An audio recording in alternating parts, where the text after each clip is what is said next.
Hello and welcome back this week. And we're going to be revisiting evolution. Last week we looked more at the origin of life. And now that you guys have learned about biochemistry earlier in the year, and we learned about genetics most recently, we are going to look at how we know that evolution occurred and how we're able to interpret different evidence for evolution. Again, now that we learned biochemistry, basic principles behind chemistry, and we're going to look at how evolution has occurred, knowing some of the basic genetic concepts that we know. So one piece of evidence that we're looking at and that we'll be focusing on this week specifically is fossil evidence. Next week, we'll look at other types of evidence, but this week it's just fossils. So how do we know? How do we know about fossils? How do we have this piece of evidence? So fossilized remains of organisms provide evidence for the history of life on Earth. Fossils can be dated, and fossils can also show a progression of the development of one species into another. Fossils are found of plants and animals that no longer exist today, and fossils have been identified and studied for hundreds of years, even before Darwin. So the two fossils that you see here, one is of a particular animal called the trilobite, and here is a fossil of a dinosaur footprint. So basically, a fossil is a little bit of a snapshot of something that existed very long ago.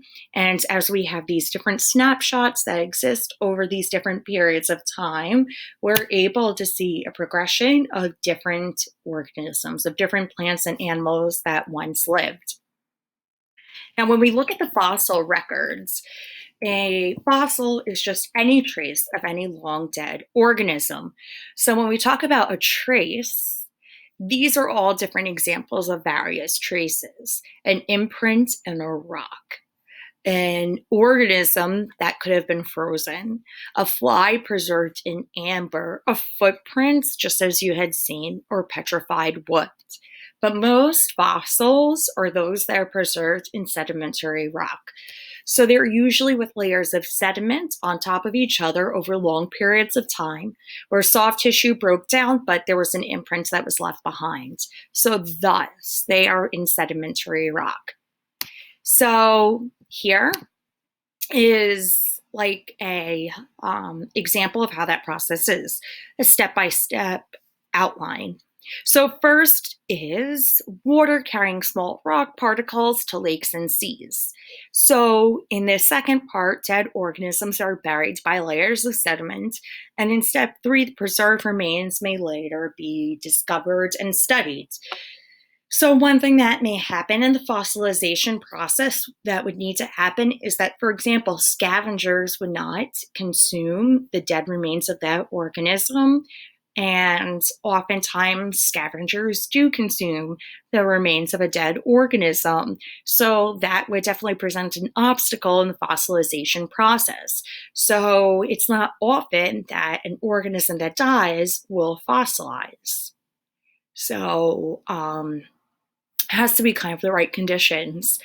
And for example, something like a mudslide might set up great conditions for something to fossilize because the mudslide would trap a particular organism. The mudslide provides the wet sediment in order to trap the organism, and it may cover the organism, thereby preventing scavengers from consuming it. So these are different fossils. These are examples of organisms that might have burrowed into the ground, tracks of dinosaurs, and even various excrement from animals can even fossilize as well. This is the trilobite that you saw on the previous slide. And there are different what we call transitional fossils. So this transitional form is a transitional form between reptiles and birds. It's called Archaeopteryx. So reptiles and birds are closely related, and this represents a form that the transitional form between the two. This is a fossil called Tiktaalik, And it really is the transition between water and land as we went from fish to tetrapods. So the prefix tetra means four, the suffix pod means foot. So it would have 4 feet, which would be an important adaptation to have as you're going onto land. So what is it that fossils can reveal? So if we look at this fish fossil, like for example, if we're on land and we find this particular fish fossil, it might be evidence that at some point that particular piece of land might have been covered by water. So what can paleontologists infer from bones? Well, one thing is how that body structure of the species evolved. And then a second thing is actually what an ecosystem was like at one point. So we can compare body structures, we can explain how animals moved, and fossilized plant leaves and pollen suggest whether an area was a swamp, lake, forest, or desert. As we had seen in the documentary that you guys watched last week, how the Mesozoic died. And in that documentary, when you saw the evidence for the fact that there was the mass extinction of the dinosaurs, there was that KT boundary, the Cretaceous Tertiary boundary, and underneath that boundary, there were larger fossilized remains of the forams, the foraminiferans, and they were more diverse. But above the boundary, they were smaller and less diverse. So that was one evidence of some mass extinction events. Now, there's different ways that we can date the fossils. So when we date these fossils, there's 2 different methods. There's what we call relative dating and absolute dating. So when we do something called relative dating, we're getting an approximate age. And when we do absolute dating, we get a more exact age.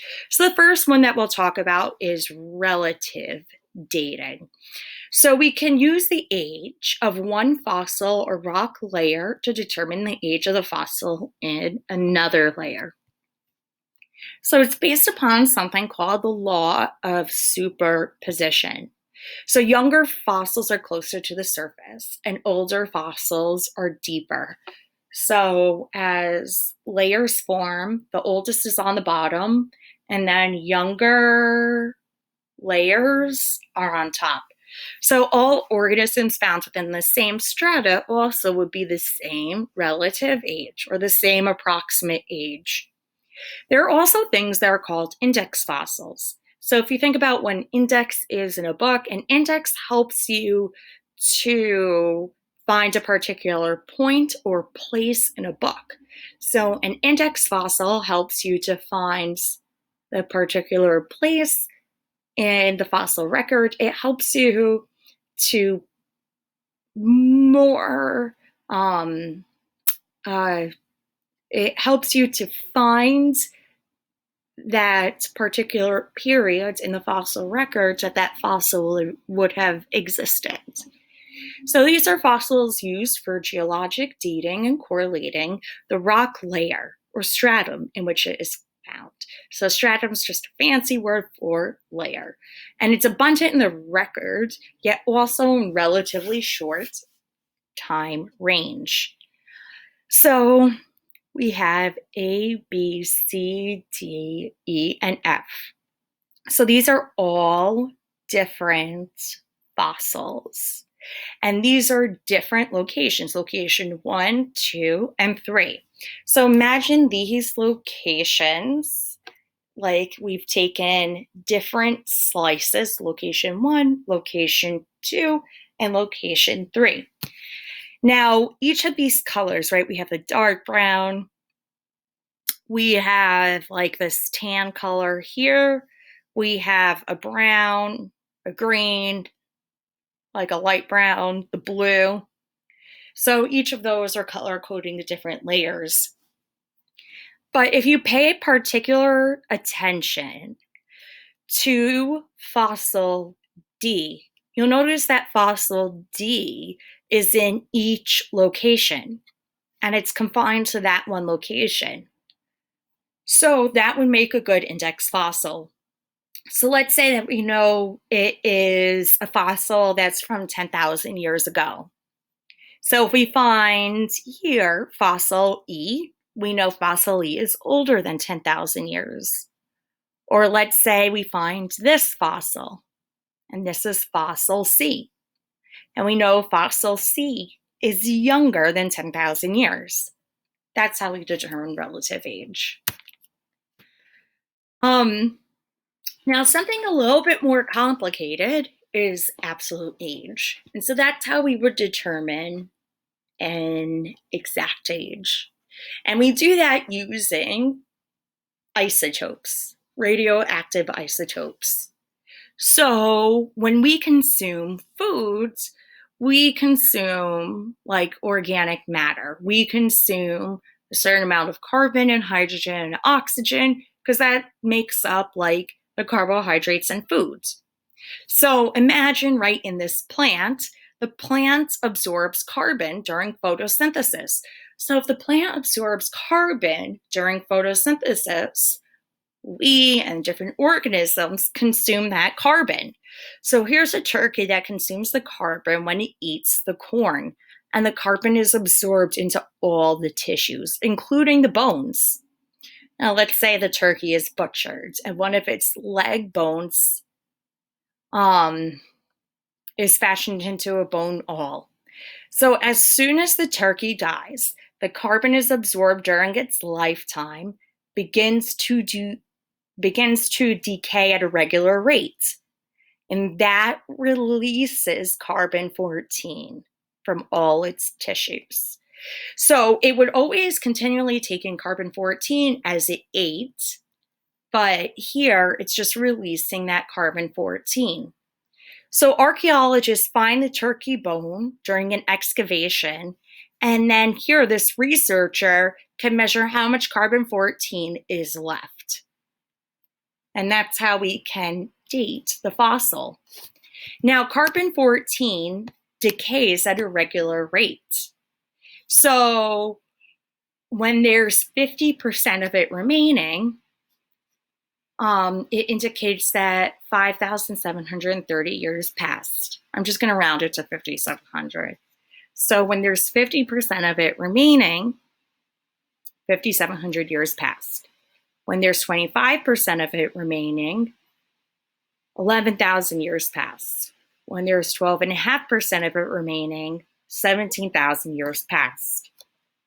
So carbon-14 is radioactive and decays over time. And that's how we're able to get an exact age. And I'll move that there since you already saw the picture. So absolute dating gives an absolute age, or an actual age, or an exact age. And it can be calculated using radioactive isotopes. Carbon-14 is radioactive, uranium is radioactive, argon. Carbon-14 has a half-life of 5,730 years. And because it decays at a regular rate over time, it's a reliable way of dating. So the half-life can be used in order to determine the amount of time it takes for the isotope to decay. And they're unstable, and the nucleus breaks down over time. So one example is carbon-14 breaking down into nitrogen. And we measure the amount of carbon-14 left behind in the fossil, or what has not decayed yet. So again, we look at what has not yet decayed. So the less that has decayed, the younger the fossil. The more that has decayed, the older the fossil. So carbon can be used to date. Potassium can also be used to date. So carbon-14, we just discussed, and potassium-40 is another one. So after one half-life, only half of the potassium-40 remains, and 1.2 billion years passed. So let's say we recover a fossil and only one half of that is remaining. 1.2 billion years passed. Let's say that we find the fossil and just 1/4 remains. So the fossil would be 2.4 billion years old. If a third half-life has passed, right, then we have just an eighth remaining. The fossil would be 3.6 billion years old. So that's how we can determine an exact age. So last week I introduced to you the geologic time scale, and there's all different eras. We talked about the Cenozoic era, which we currently are in, the Mesozoic era, the Paleozoic era, and the Precambrian time. So dating the different fossils allows us to take the different life forms and to pinpoint where they were, where they occurred into this geologic time span. So if midnight is the formation of the Earth. We know like humans would have come into the time span at 11:58 p.m. and 56 seconds. They are microscopic fossils, right? So we can place the first living cells. And now that we talked about radioactive dating and absolute age, now you can understand how we're able to determine this. So change over time, right, happens on also a changing planet. So you guys this week will be doing an Explore Learning gizmo called Building Pangea, which I think is really interesting because it's crazy to think that the continents at one time were all joined in Pangea. It's weird. But as the continents have changed over time, it also has led to a changing environment over time. So life on a changing planet. Physical forces such as Earth's regional climate and therefore all external environmental factors that climate includes have changed repeatedly over millions of years.